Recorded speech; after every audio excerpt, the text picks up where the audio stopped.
성경 말씀은 시편 19편 7절 8절입니다.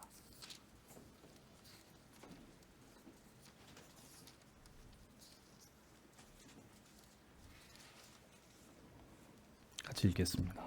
여호와의 율법은 완전하여 영혼을 소성케 하고 여호와의 증거는 확실하여 우둔한 자로 지혜롭게 하며 여호와의 교훈은 정직하여 마음을 기쁘게 하고 여호와의 계명은 순결하여 눈을 밝게 하도다. 빌직 신앙 고백서 제2항 어떻게 하나님은 우리에게 자신을 알리시는가 같이 읽겠습니다. 우리는 두 가지 방도에 의해서 하나님을 안다. 첫째, 우리는 가장 아름다운 책으로 우리 눈앞에 펼쳐진 우주 만물을 창조하시고 보존하시고 통치하심으로 안다. 사도 바울이 로마서 1장 20절에 가르치고 있는 바와 같이 우주 안에 있는 크고 작은 모든 피조물들을 그 책의 수많은 글자들로서 하나님의 보이지 않는 것들, 즉 그의 신성과 능력을 분명하게 알아볼 수 있도록 인도한다. 이 모든 만물은 사람들을 확신시키기에 충분하며 또한 핑계할 수 없도록 한다. 둘째, 하나님은 자신의 영광과 우리의 구원을 위하여 이 생에서 우리에게 필요한 만큼 자신의 거룩하고 신성한 말씀으로 분명하고 완전하신 지식을 알게 하신다. 조직신학에서 성경 논문을 다룰 때 분명히 우리가 공부하게 되는 이 자연계시와 특별계시에 대한 내용이 빌직 신앙 고백서에 해설이 되고 있습니다. 그래서 인간이 하나님을 알 수 있는 방법은 오직 하나님의 계시를 통해서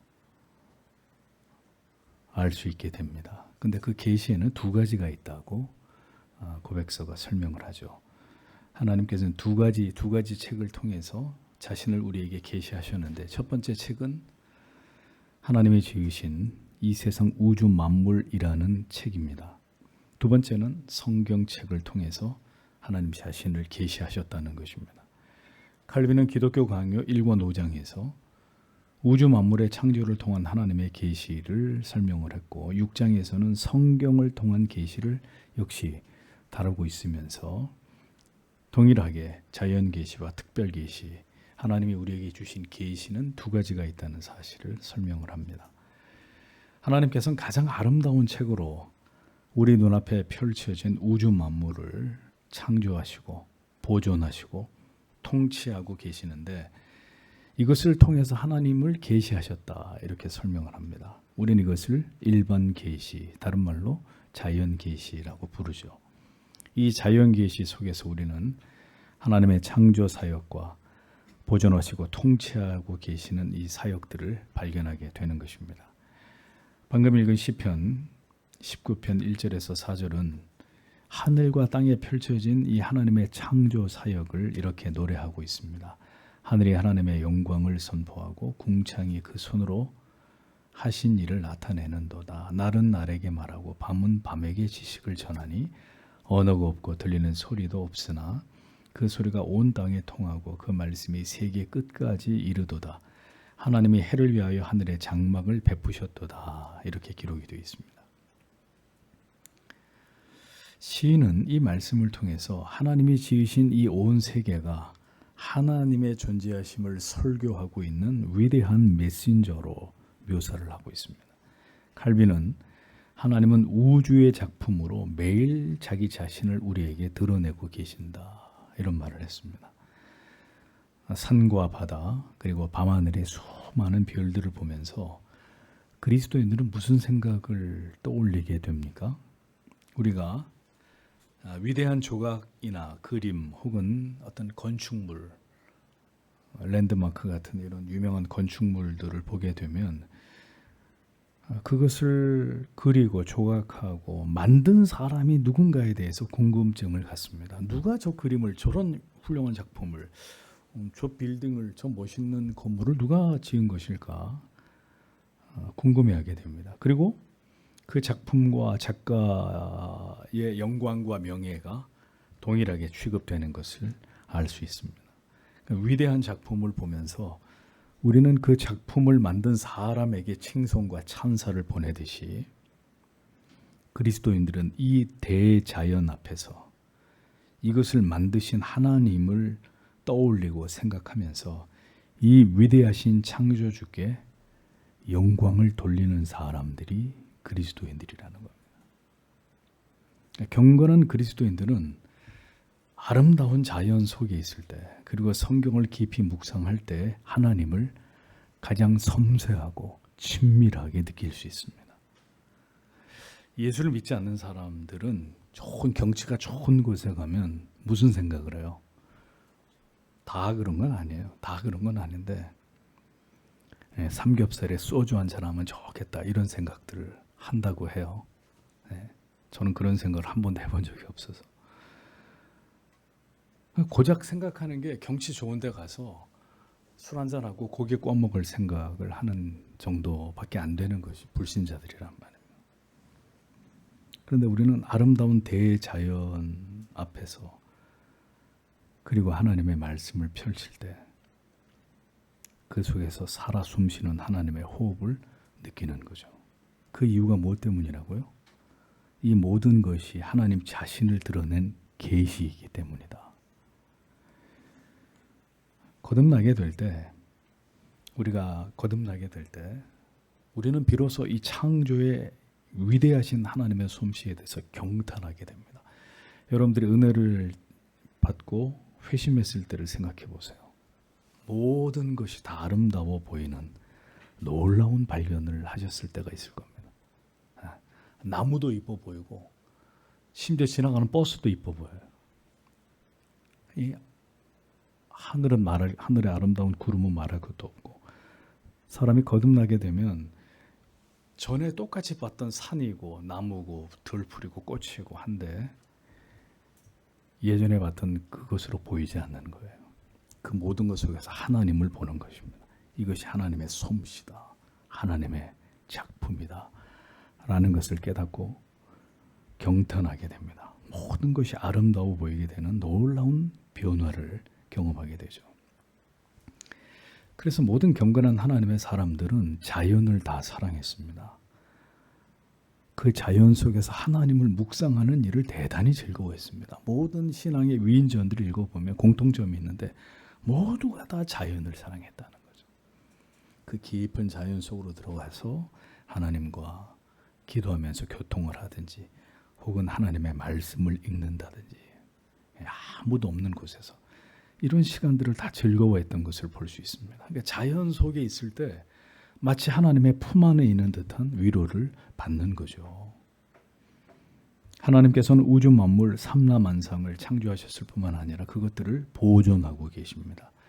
하나님의 경륜과 섭리 속에서 그 모든 것들이 존재하도록 붙잡고 계시고 하나님이 그들을 다스리고 계시는 것입니다. 그러니까 모든 만물이 생존하는 일에, 또 모든 생명체들이 탄생하고 보존되고 마침내 소멸되는 그 일에 하나님은 그 모든 것들을 지금도 주관하고 계시는 분입니다. 그래서 주님이 뭐라고 말씀하셨어요? 참새 한 마리도 하나님께서 허락하지 아니하시면 땅에 떨어지는 법이 없다, 이렇게 말씀하셨습니다. 즉 세상에 우연은 존재하지 않는다라는 거죠. 모든 피조물들은 다 하나님의 보존하시고 섭리하심 속에서 살아가고 죽음을 맞이합니다. 여러분들은 이 진리를 믿으십니까? 그러면 하나님께 다 맡겨야죠. 왜 맡기지 못하십니까? 왜 하나님의 법과 계명을 어기고 우리 마음대로 살아갑니까? 이게 앞뒤가 안 맞는 얘기예요. 말로는 하나님이 모든 것을 창조하시고 통치하시고 섭리하시고 보존하신다는 걸 믿으면서도 속으로는 그걸 못 믿으니까 주일 어기고 내가 내일 해야 되는 거고, 내 마음대로 하는 거 아니에요. 내 생각대로, 내 계획대로. 아는 것과 믿는 건 별개입니다. 하나님께서는 모든 피조 세계를 통치하고 계십니다. 인간의 생사화복과 역사의 흥망성쇠가 우연히 저절로 일어나는 일들이 아니라 모두가 하나님의 통치 속에서 진행되는 것임을 잊지 말아야 합니다. 악이 승하기도 하고 의인이 박해를 받기도 하고, 반대로 마침내 악인이 보응과 심판에 처하게 되기도 하고, 의인은 모든 억울함이 보상되고 다시 높임을 받게 되는 이 모든 일들이 하나님의 의로운 통치를 통해서 이 세상에서 일어나고 있는 일들입니다. 그러므로 우리는 하나님의 통치하심의 모든 것을 맡겨야 합니다. 하나님께 맡긴다는 의미가 뭐예요? 뭐가 도대체 하나님께 맡기는 거예요? 이 땅에서 일어나는 모든 일들에 대해서 하나님께 간구하는 것이 하나님께 맡기는 것입니다. 기도로 하나님의 선하시고 공의로운 통치가 이루어지기를 성도는 하나님께 끊임없이 기도해야 될 사명이 있다는 사실을 잊지 않아야 합니다. 로마서 1장 20절은 이렇게 기록하고 있습니다. 창세로부터 그의 보이지 아니하는 것들 곧 그의 영원하신 능력과 신성이 그 만드신 만물에 분명히 보여 알게 되나니 그러므로 저희가 핑계치 못할지니라 라고 분명히 성경에 못 박혀 있습니다. 우리가 하나님이 지으신 피조물들에 대해서 깊이 과학적으로든지 철학적 사유를 통해서든지 그 본질을 들여다보고 연구하다 보면 인간은 부정할 수 없는 창조주의 존재를 파악할 수 있게 됩니다. 그걸 보아놓고 이 악한 인간들이 부정하는 것일 뿐입니다. 분명히 과학적으로도 파고들면 진화론만 주장하게 되는 게 아니라 분명히 어느 지점 더 이상 진화론으로 설명되지 않는 어떤 지점에서는 인간과 비교도 안 되는 아주 고등한 창조주가 이 물질 세계를 창조했다라고 밖에 믿을 수 없는 과학으로도 다 설명이 되지 않는 인간의 철학과 사상으로도 규명이 되지 않는 영역이 분명히 나타나는데 인간들이 그걸 묵살하고 없다고 얘기하는 거예요. 그런 거는 없다고 거짓말을 자기들이 양심을 속이는 거죠. 왜? 인간은 근본적으로 진화론자들이고 무신론자들이고 인본주의자들이기 때문에 인정하지 않는 거예요. 그러나 분명히 하나님은 모든 존재하는 걸 통해서 하나님이 이 세상을 창조하셨다는 사실을 우리에게 펼쳐서 알게 하셨다고요. 핑계하지 못하게 하셨다고 말씀합니다. 존재하는 모든 것들을 통해서 하나님의 존재하심에 관해서 그 능력과 신성이 만물에 분명히 보여 알게 하셨고 그로 인해서 하나님의 존재하신다는 것을 저는 몰랐는데요 라고 그 누구도 핑계할 수 없도록 하셨다고 말씀하셨습니다. 하나님께서는 이 자연 계시로 자기를 알리신 것으로 그치신 것이 아니라 더 분명한 기록된 계시로 성경을 통해서 더 구체적으로 택하신 하나님의 자녀들에게 자신을 알리셨습니다. 우리는 이것을 특별계시, 성경이라고 부르는 것입니다. 자, 보세요. 창조에 대한 지식만으로 우리는 구원의 길을 알 수 있습니까? 없습니까? 없어요. 우주 만물을 이 자연 계시를 보면 하나님이 이것의 주인이고 창조주다라는 사실은 발견할 수 있는데 어떻게 구원을 받느냐 그러면 자, 이 문제는 자연 계시를 통해서 알 수 있는 것이 아니란 말입니다.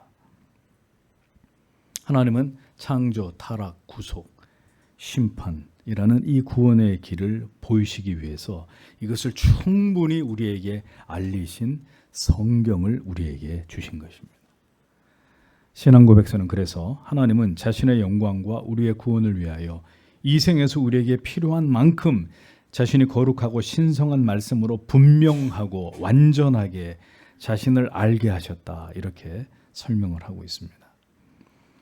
자연 계시를 통해서 우리는 이 위대한 피조 세계를 창조하신 하나님이 계신다는 것을 알 수 있지만 죄로 인해서 우리의 지정의가 타락했기 때문에 이 자연 계시만으로는 충분하게 하나님을 알 수 없게 되었습니다. 무엇보다 우리를 구원하고자 하시는 하나님의 놀라운 뜻과 계획은 어디에서도 알 수 없게 되었죠. 그래서 성경이 우리에게 주어진 것이라는 겁니다. 하나님을 알 수 있는 명민함이 사라진 인간에게 하나님께서는 거룩한 계시의 말씀을 통해서 다시 하나님을 알 수 있도록 우리에게 성경을 주셨습니다. 그러면 성경을 보면 누구나 다 하나님을 알 수 있느냐? 천만에요. 성령의 조명이 필요합니다.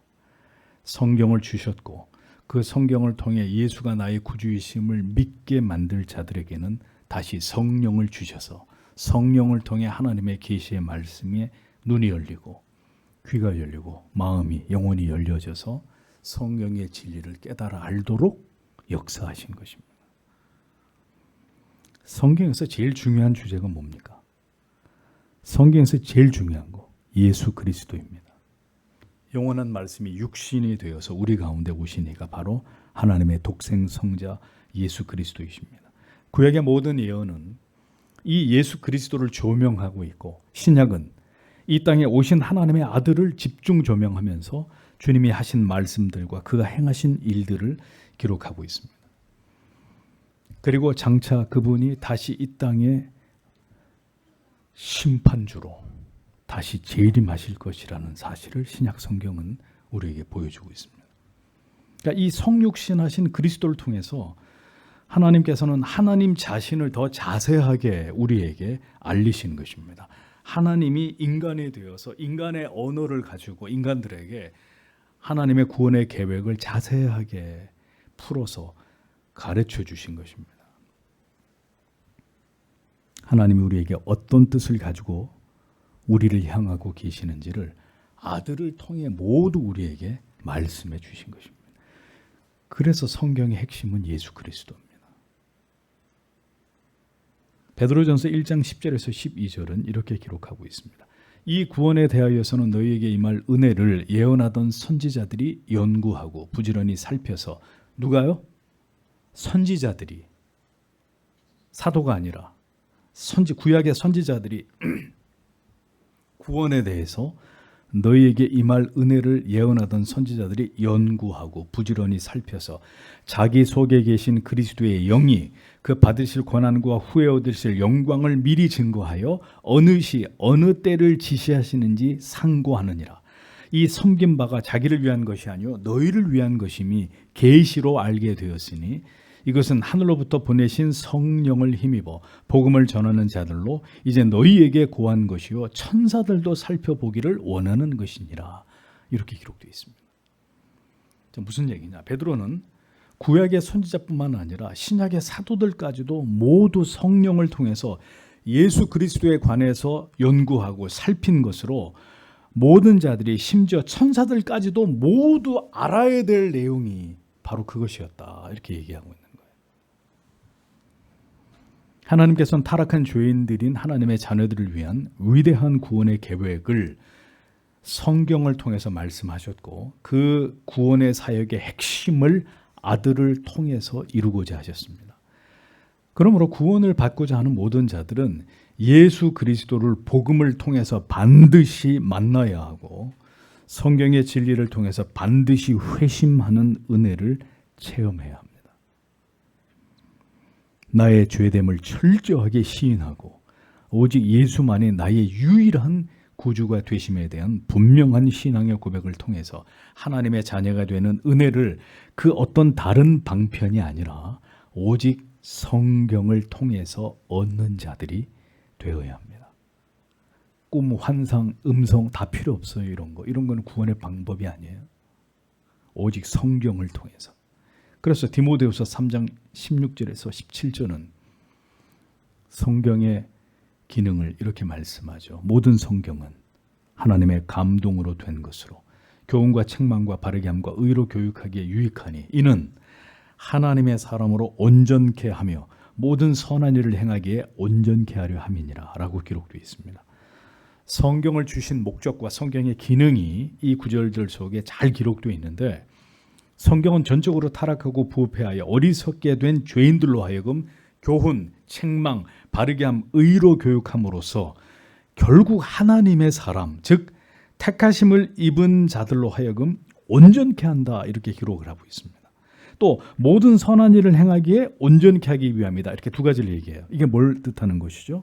구원과 성화를 얘기하는 거예요.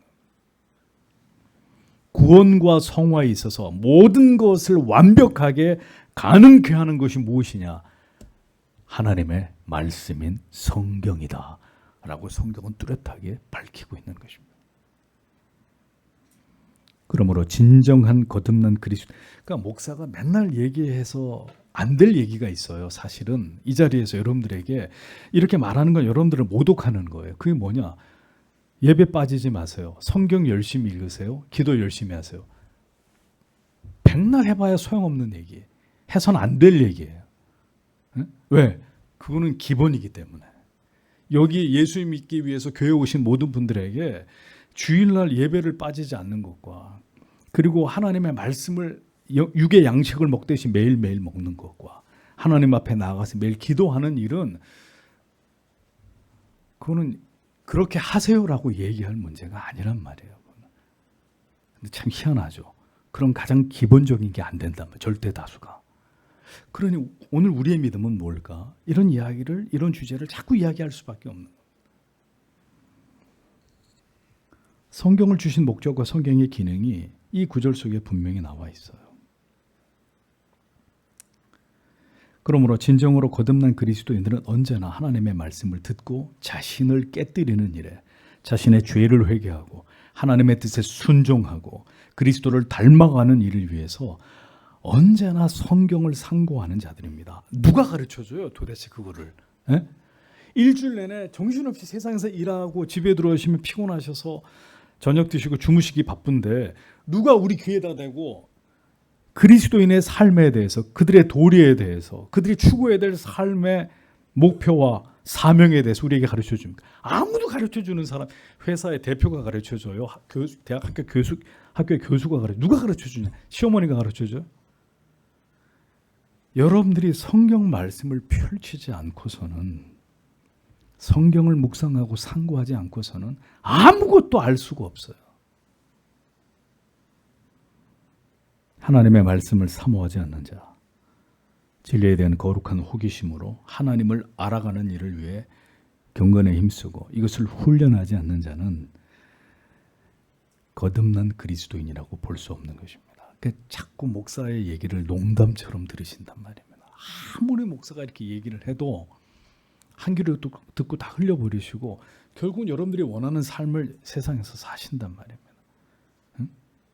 아무리 목사가 이렇게 각을 세우고 바른 구원과 믿음의 길에 대해서 말씀드려도 그냥 여러분들이 생각한 대로 그냥 오늘도 여러분들이 생각하고 계획하고 결정한 대로 그렇게 하신단 말이에요. 모르겠어요. 저는 하나님이 우리를 어떻게 변화시킬지 그분의 손에 모든 것을 맡기는 것입니다. 하나님의 말씀, 성령은 반드시 하나님의 자녀들을 성경의 진리, 하나님의 말씀 가운데로 이끄십니다. 어떤 신비한 체험이나 환상이나 꿈으로 이끌지 않고 그것은 거짓 영의 역사입니다. 성경의 진리를 듣게 하고 깊이 묵상하게 함으로 그 영혼이 마침내 영원히 목마르지 않는 생수를 마시도록 역사하십니다. 그 성경 속에서 하나님을, 그리스도를 배웁게 만듭니다. 잊지 마십시오. 하나님을 배우는 길은 오직 성경을 통해서입니다. 곧 여러분의 휴가 기간이 시작될 터인데 부디 자연 속으로 들어가셔서 하나님의 위대하신 능력을 묵상해 보십시오. 여러분들은 높은 산을 보실 수 있습니다. 푸른 바다도 보실 것입니다. 길가에 피어있는 꽃 한 송이도 보실 수 있겠죠. 자, 이 모든 것에 하나님의 능력이, 하나님의 통치와 보존하시는 하나님의 역사가 그 안에 모두 펼쳐져 있습니다. 태풍이 몰려오기 전에, 태풍이 지나간 이후에 하늘을 보십시오. 여러분들의 생애 가운데 가장 아름다운 하늘을 보실 수 있습니다. 아름답게 그지없는 구름의 바다가 끝없이 펼쳐져서 흘러가는 것을 봅니다. 새벽 호수에 자욱히 끼어있는 안개와 그리고 강 위에 채색된 저녁 노을의 황홀한 빛깔을 바라보십시오. 억수같이 비가 오는 날 캄캄한 하늘을 수직으로 가르는 번개와 천둥 소리를 감상해 보십시오. 그 모두가 조물주의 작품입니다. 내가 살아 역사하고 있다는 사인을 우리에게 보내는 것입니다. 자연을 통해서. 그 아름다운 자연을 배경 삼아 여러분들이 묵으시는 숙소에서 성경을 펼쳐서 시편을 읽으시든지 성경을 펼쳐 읽으시거나 경건한 서적들을 읽어 내려가 보십시오. 휴가가 다른 게 휴가가 아니에요. 그리스도인들에게는. 하나님의 속삭임이 여러분들의 영혼의 세포에 스며들 것입니다. 하나님은 분명히 우리에게 자신을 계시하셨고 지금도 자기를 꽁꽁 싸매고 안 보여주기를 좋아하시는 분이 아니라 오늘도 하나님은 이 성경의 진리를 통해서 활짝 자기 자신을 펼쳐서 우리에게 열어 보여주고 싶어 하시는 분이십니다. 그런데 어떤 기도가 응답되겠어요? 하나님 저한테 제발 1,000만 원만 주세요라는 기도보다는 주님 저한테 1,000만 원 있는데 이거 누구 줄까요? 어떤 기도가 잘 응답되겠어요? 여러분들이 뭘 기도해야 되는지 아직도 모른단 말입니다. 뭘 기도해? 하나님 오늘도 진리의 말씀을 펼칩니다. 저는 하나님에 대해서 너무너무 알고 싶습니다. 시험지 답안지가 알고 싶은 게 아니라 하나님에 대해서 너무너무 이번 주에 끝나는 드라마의 결과가 알고 싶은 게 아니라 하나님에 대해서 너무너무 알고 싶습니다. 오늘도 하나님의 말씀을 펼칠 때 모두 성령이 내 눈을 열어서 하나님의 말씀의 기이함을 깨닫게 해주십시오. 이런 기도가 너무너무 잘 응답되는 기도라고 얼마나 더 말씀을 드려야 되겠어요.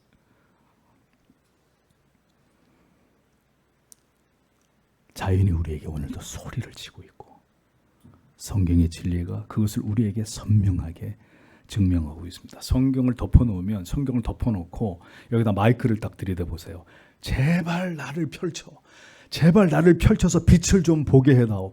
성경이 말을 할 수 있다면은 일주일 내내 덮여있는 성경이 우리한테 소리를 지르고 발악을 할 겁니다. 제발 날 좀 열어봐.